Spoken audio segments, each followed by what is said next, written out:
Hello friends, welcome to SK to all in one. இன்றைக்கி வியாழக்கிழமை breakfast lunch என்ன பண்ணேன்னு பார்க்கலாம் வாங்க. என்னோட 2 பசங்களும் அவங்க ஸ்கூலில் அன்னையர் ஜெயந்திங்கிறனால காலையில் 5:30 மணிக்கெலாம் ஸ்கூலுக்கு கிளம்பிட்டாங்க. நேரமாக நல்ல தண்ணியும் வந்துருச்சு.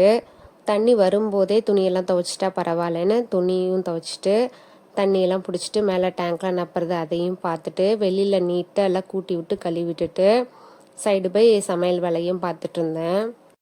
என்னோட பெரிய பையன் பிரேக்ஃபாஸ்ட் சாப்பிட்டு 8:30க்குலாம் வீட்டுக்கு வந்துடுவேன்னு சொன்னாங்க. என்னோட சின்ன பையனுக்கு ஆஃப் டே ஸ்கூலு மதியம்தான் வருவேன்னு சொன்னாங்க.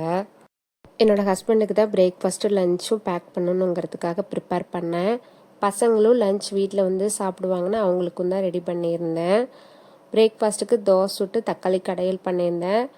லஞ்சுக்கு சாதம் வச்சு ரசம் வச்சுட்டு முட்டைக்கோஸ் கூட்டு பண்ணலான்னு பார்த்தேன். முருங்கைக்கீரை நிறையா இருக்கும், அதை வேஸ்ட் பண்ண வேண்டான்னு முருங்கைக்கீரை பொரியல் பண்ணிட்டேன்.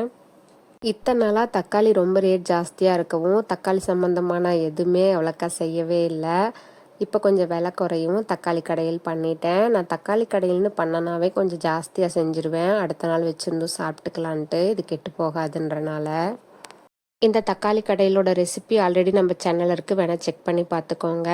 சமைச்சிட்டு இருக்கவே என்னோட பெரிய பையன் ஸ்கூல்லேருந்து வந்து எனக்கு ஹெல்ப் பண்ணார். சமைச்சு முடிச்சதுக்கப்புறம் என்னோட ஹஸ்பண்டுக்கும் பேக் பண்ணேன். பிரேக்ஃபாஸ்ட்டுக்கு தோசை தக்காளி கடையல், லஞ்சுக்கு பால் சாதம் முருங்கைக்கீரை வச்சு பேக் பண்ணி கொடுத்து விட்டுட்டேன். அதுக்கப்புறம் ஒரு வேலையும் செய்யலிங்க, ரொம்ப டயர்டாக இருக்கவும் ரெஸ்ட் எடுத்தேன். ஈவினிங் தான் கிச்சன்லாம் க்ளீன் பண்ணிவிட்டு டீ எல்லாம் போட்டு கொடுத்தேன். காலையில் சமைச்சதே எல்லாம் மீதி இருக்கவும் டின்னருக்கு இதையே வச்சுக்கலான்னு விட்டுட்டேங்க. இது தாங்க எங்களோட பிரேக்ஃபாஸ்ட்டு லஞ்சு டின்னரு. இந்த வீடியோ உங்களுக்கு பிடிச்சிருக்குன்னு நினைக்கிறேன். தேங்க்யூ.